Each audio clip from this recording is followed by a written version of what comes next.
Good morning to all of you. क्या हाल चाल बच्चों? सब बढ़िया। चलिए आज की क्लास में हम एक नया चैप्टर स्टार्ट करने जा रहे हैं जिसका नाम है क्रेडिट पॉलिसी। इसी चैप्टर को डेटर मैनेजमेंट या फिर रिसीवेबल मैनेजमेंट के नाम से भी जाना जाता है।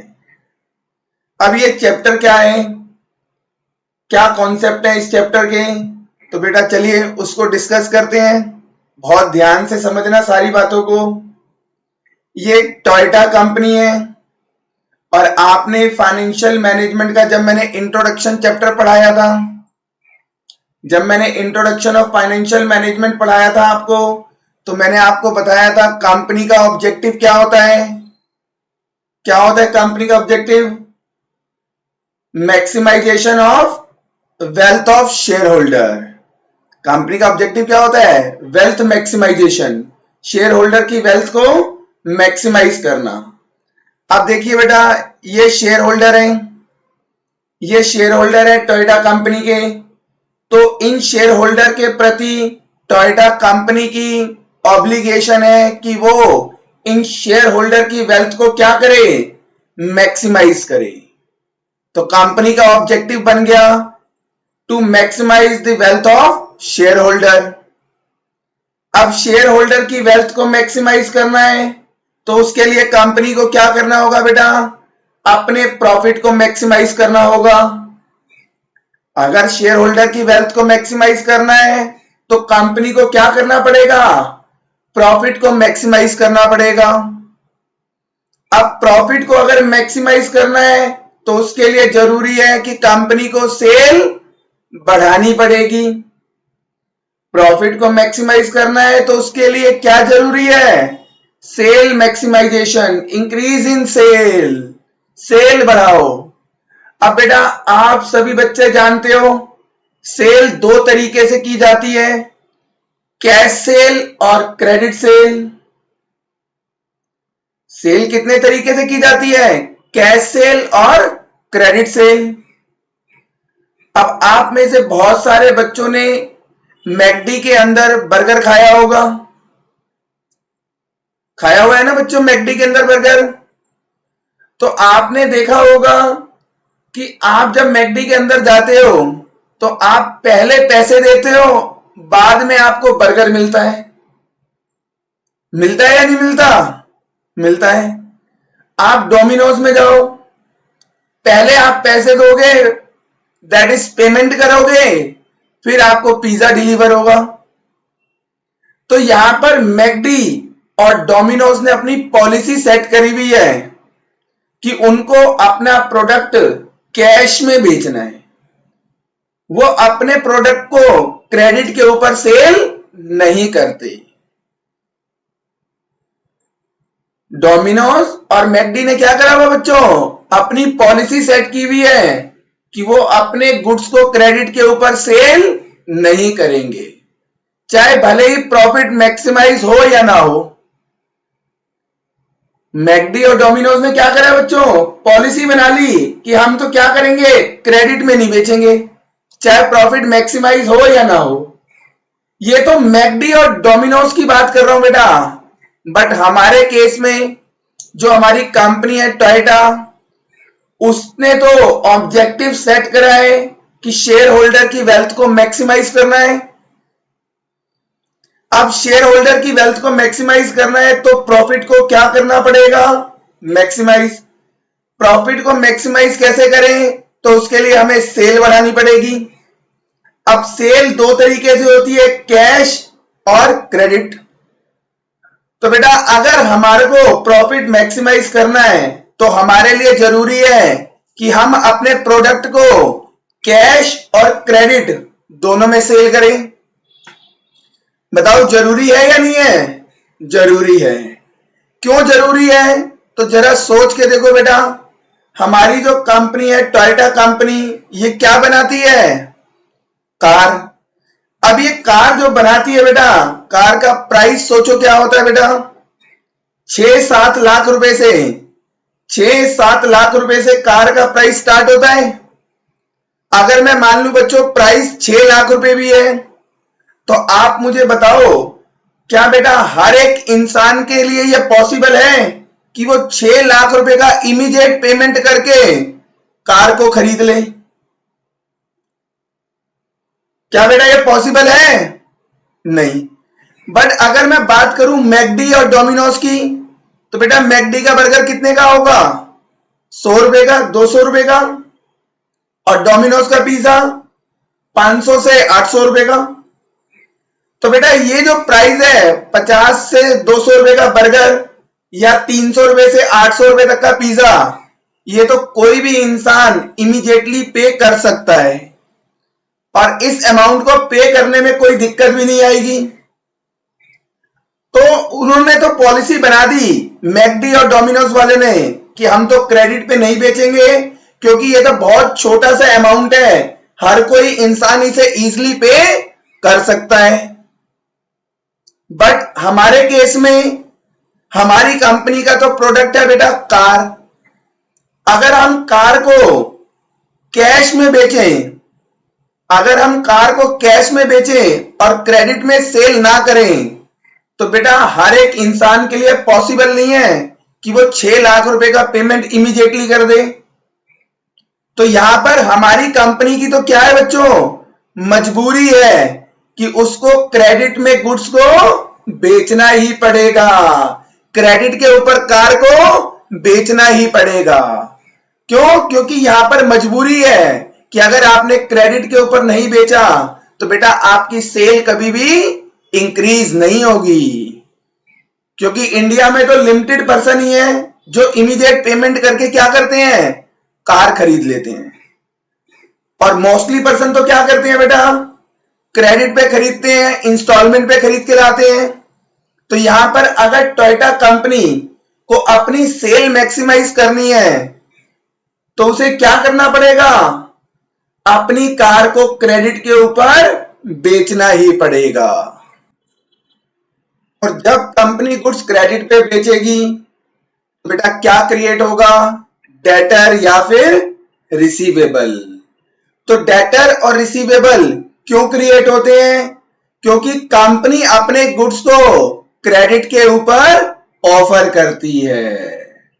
तो जब भी कंपनी क्रेडिट फैसिलिटी प्रोवाइड करेगी तो बेटा डेटर और रिसीवेबल क्या होंगे, क्रिएट हो जाएंगे। अब ये डेटर और रिसीवेबल कंपनी की क्या है, एसेट्स। और ये क्या रिप्रेजेंट करते हैं, ये रिप्रेजेंट करते हैं बेटा कि इतना अमाउंट कंपनी को इन डेटर से रिसीव करना है। ये जो डेटर का अमाउंट है बेटा क्या रिप्रेजेंट कर रहा है कि ये कंपनी की एसेट्स हैं और साथ साथ ये अमाउंट कंपनी को फ्यूचर में अपने डेटर से, अपने रिसीवेबल से रिसीव करना है। तो यहां से बेटा देखो मीनिंग क्लियर हो गया। मीनिंग ऑफ रिसीवेबल्स देखिए पढ़ के, 2 ही पॉइंट मैंने बताए कि ये जो डेटर और रिसीवेबल है ये क्रिएट किसकी वजह से होते हैं, क्रेडिट फैसिलिटी की वजह से। और साथ साथ ये कंपनी की एसेट्स बनते हैं और क्या रिप्रेजेंट करते हैं कि इतना अमाउंट कंपनी फ्यूचर में रिसीव करेगी। तो मीनिंग ऑफ रिसीवेबल क्लियर हो गया। चलिए इसके बाद देखिए नेक्स्ट क्या आता है यहां पे, पर्पस या फिर बेनिफिट्स ऑफ रिसीवेबल। बेटा क्या कोई भी कंपनी बिना बेनिफिट के, बिना पर्पस के अपने गुड्स क्रेडिट के ऊपर ऑफर कर देगी? क्या बिना पर्पस के करेगी? नहीं। देखो अभी मैंने आपको बताया था कि हमारी जो कंपनी है टोयोटा, वो गुड्स क्रेडिट के ऊपर क्यों बेचेगी, क्योंकि क्रेडिट के ऊपर बेचने से कंपनी की सेल बढ़ जाएगी। तो यहां पर क्रेडिट देने का पर्पस था, क्रेडिट देने का पर्पस था हमारी सेल बढ़ जाएगी। तो बेटा बिना पर्पस या फिर बेनिफिट के कोई भी कंपनी अपने गुड्स को क्रेडिट के ऊपर नहीं बेचती। तो गुड्स अगर बेटा क्रेडिट के ऊपर सेल हो रहे हैं तो इसका मतलब उस कंपनी के पास कोई ना कोई पर्पस या बेनिफिट जरूर होगा। चलिए वो क्या क्या हो सकते हैं बेटा पर्पस या बेनिफिट। तो फर्स्ट आता है बेटा यहां पर अचीविंग ग्रोथ इन सेल। पहला पर्पस या बेनिफिट क्या है, सेल में ग्रोथ, सेल बढ़ाना, इंक्रीज इन सेल। अब सेल कैसे बढ़ेगी, अब सेल कैसे बढ़ेगी बेटा, ध्यान से सोचो, ध्यान से सोचो बेटा। चलिए ध्यान देना यहां पर सारे बच्चे। एक दिन क्या हुआ बच्चों, मैं और मेरा फ्रेंड रमेश सोसाइटी के पार्क में बैठे हुए थे। रमेश ने मुझे बताया कि उसको एक एलईडी टीवी परचेज करना है। रमेश ने मुझे क्या बताया कि उसको एलईडी टीवी परचेज करना है। तो मैंने रमेश से कहा कि आज मेरा क्या है, फ्री डे है, आज मैं खाली हूं, एक काम करते हैं, चलो आज ही लेने चलते हैं। तो रमेश कहता है ठीक है भाई आज ही चलते हैं।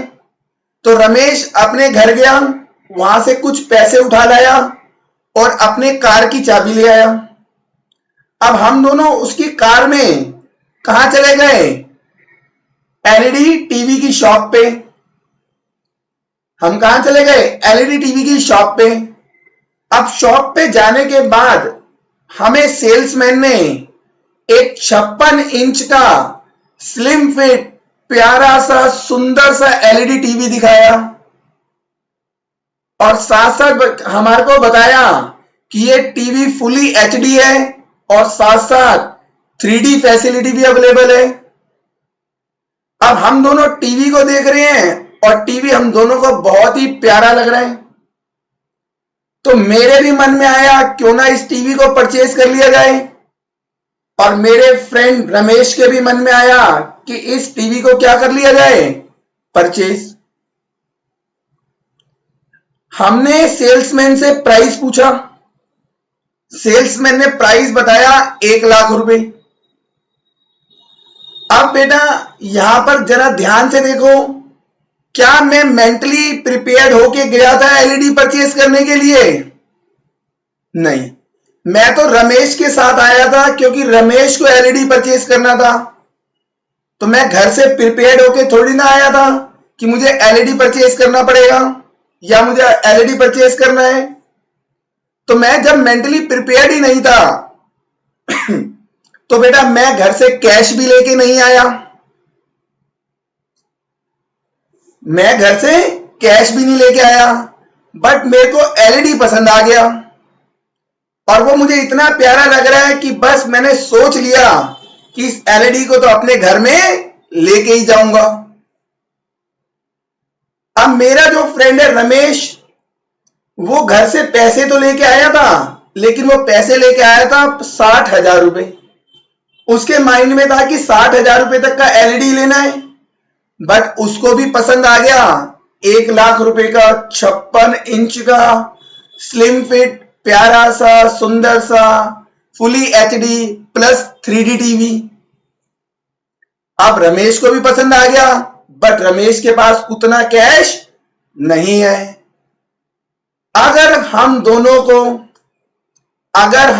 को वो एलईडी खरीदना है तो बेटा हम कैसे खरीद सकते हैं, क्रेडिट के ऊपर। तो हमने सेल्समैन को बोला कि आप हमें क्रेडिट दे दो। सेल्समैन को क्या बोला कि आप ये एलईडी हमें क्रेडिट पे बेच दो, हम दोनों ही खरीदने के लिए रेडी हैं। अब यहां पर देखो बच्चों, अगर सेल्समैन ने क्रेडिट पे देने से मना कर दिया तो बेटा हम एलईडी खरीद नहीं पाएंगे। अगर हमने एलईडी नहीं खरीदा तो कंपनी की सेल नहीं होगी, तो सेल क्या होगा बेटा, कांस्टेंट रह जाएगी, दैट इज सेल नहीं बढ़ेगी। अगर उस सेल्समैन ने क्रेडिट के ऊपर हमारे को गुड्स दे दिया कि बोला सर ठीक है हम ये एलईडी आपको क्रेडिट पे दे देते हैं, तो बेटा ऐसे करने से क्या होगा, हम वो एलईडी खरीद लेंगे और हम खरीदेंगे तो कंपनी की सेल होगी और सेल बढ़ जाएगी। तो यहां पर बेटा अगर वो क्रेडिट देता है सेल्समैन तो कंपनी की सेल बढ़ जाएगी, अगर वो क्रेडिट नहीं देता तो सेल नहीं बढ़ेगी। तो यहां पर बच्चों मैंने दो केस कवर करे। एक वो कस्टमर जो घर से माइंड बना के गया था मुझे गुड्स खरीदना है, बट प्राइस की वजह से नहीं खरीद पा रहा। और एक मैं बच्चों जो घर से मेंटली प्रिपेयर्ड होके ही नहीं गया था, बट वहां पे जाके मूड बन गया कि मुझे परचेस करना है। तो बेटा हम दोनों कस्टमर के लिए तो क्रेडिट क्या हो जाएगा, जरूरी। अगर हमें वो सेल्समैन क्रेडिट दे दे तो बेटा हम गुड्स खरीद लेंगे और उसकी सेल्स बढ़ जाएगी। अगर वो क्रेडिट नहीं देता तो हम गुड्स नहीं खरीदेंगे और उसकी सेल भी इंक्रीज नहीं होगी। तो क्रेडिट देने का पहला पर्पस क्या रहता है बच्चों, सेल इंक्रीज करना। तो पहला पर्पस यहां से क्लियर हो गया। अब आइए दूसरे पर्पस के ऊपर। दूसरा पर्पस क्या है बेटा, इंक्रीज इन प्रॉफिट।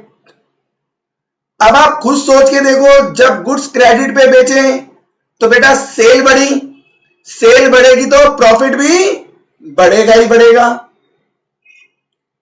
ध्यान से सोचो बेटा, अगर वो गुड्स क्रेडिट पे बेचता है तो हम दोनों ही वो एलईडी परचेज करेंगे। तो हम दोनों ने दो एलईडी परचेज करा तो दो एलईडी से कंपनी की सेल क्या हो गई, बढ़ गई। तो प्रॉफिट भी क्या होगा, बढ़ जाएगा।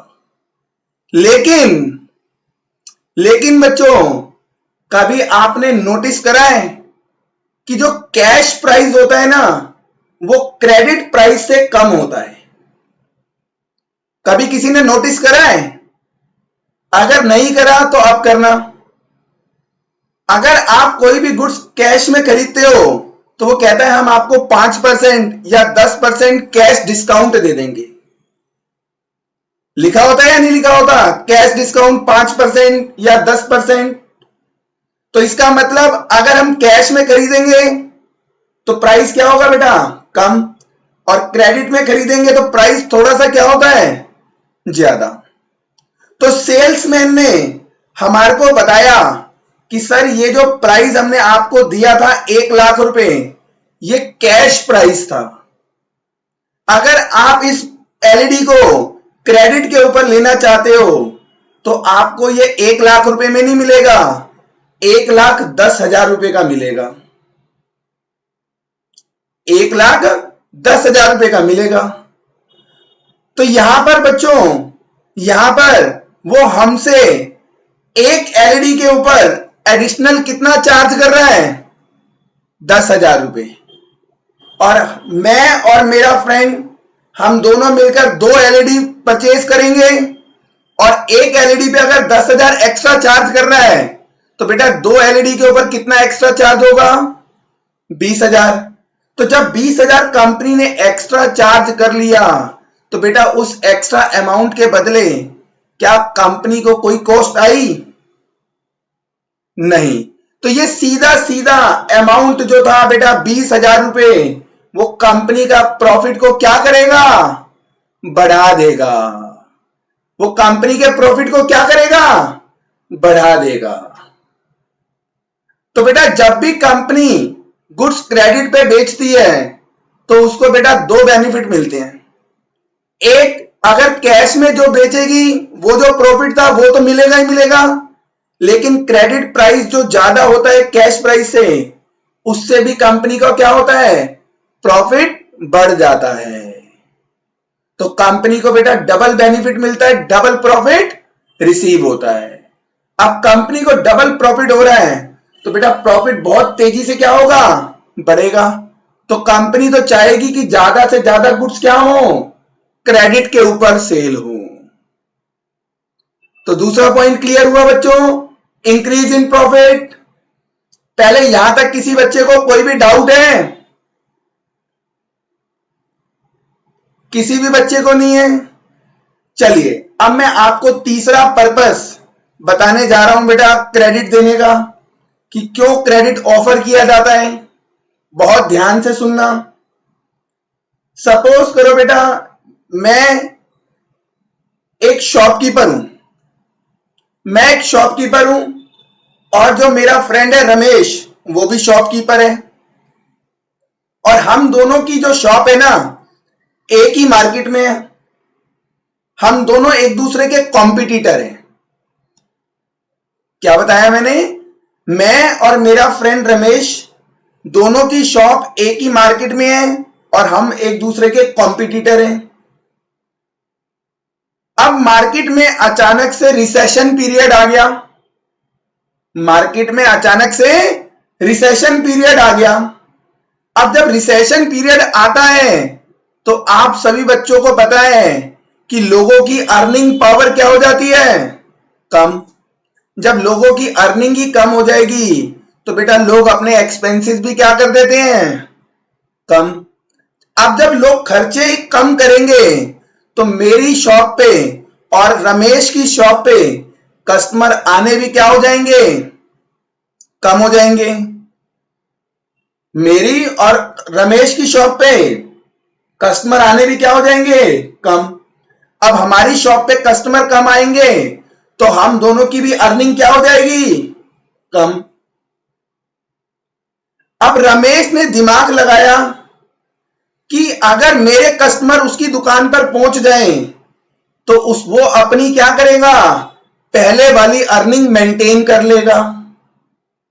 रमेश क्या दिमाग लगा रहा है बच्चों कि मेरे कस्टमर अगर रमेश की दुकान पे पहुंच गए तो उसकी क्या होगी? सेल बढ़ेगी। सेल बढ़ेगी तो उसकी अर्निंग बढ़ेगी, तो वो अपनी अर्निंग जो पहले वाली थी वो मेंटेन कर लेगा। बस क्या चाहिए उसको? मेरे कस्टमर उसकी दुकान पे पहुंच जाए।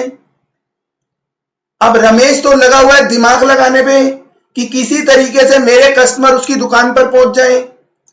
उसने क्या करा बच्चों? एक सोल्यूशन निकाला। उसने एक सोल्यूशन निकाला। वो सोल्यूशन क्या था? उसने अपने गुड्स क्रेडिट पर बेचना शुरू कर दिया। उसने अपने गुड्स क्रेडिट पे बेचना शुरू कर दिया कि आओ गुड्स ले जाओ और पैसे 1 महीने के बाद देना। रमेश ने क्या करा? दिमाग लगाया, गुड्स क्रेडिट पे बेचना स्टार्ट कर दिया। आओ गुड्स ले जाओ और पैसे 1 महीने के बाद देना। अब बेटा अगर कोई कस्टमर मेरी शॉप पे आता है तो वो गुड्स खरीदेगा इमीडिएटली और उसको पेमेंट भी करना होगा इमीडिएटली। बट अगर वो रमेश की शॉप पे चला जाए तो गुड्स तो उसे इमीडिएटली मिल जाएगा बट पेमेंट करना है 1 महीने के बाद। तो ऐसा करने से मेरे कस्टमर रमेश की शॉप की तरफ शिफ्ट होंगे या नहीं होंगे? हो जाएंगे। मेरे कस्टमर रमेश के पास शिफ्ट हो जाएंगे। अगर बेटा ऐसा हुआ तो मेरी तो अर्निंग 0 होगी या नहीं होगी? हो जाएगी। तो मेरे लिए जरूरी है कि मैं अपने कस्टमर को रिटेन करने के लिए उन्हें क्या दे दूं बच्चों? क्रेडिट दे दूं। मैं भी अपने कस्टमर को बोलूं कि आओ गुड्स ले जाओ, पैसे 1 महीने के बाद देना। तो यहां पर अपने ही कस्टमर को रिटेन करने के लिए मुझे क्या ऑफर करना पड़ रहा है? क्या ऑफर करना पड़ रहा है? क्रेडिट ऑफर करना पड़ रहा है। तो कई बार बेटा क्रेडिट ऑफर करने का पर्पस क्या होता है? अपने कस्टमर को रिटेन करना। तो क्रेडिट ऑफर करने के बेटा 3 ही पर्पस हैं। सेल इंक्रीज करना, प्रॉफिट इंक्रीज करना और साथ साथ अपने कस्टमर को भी रिटेन करना। यहां तक चेकआउट करो बेटा। किसी बच्चे को कोई डाउट है?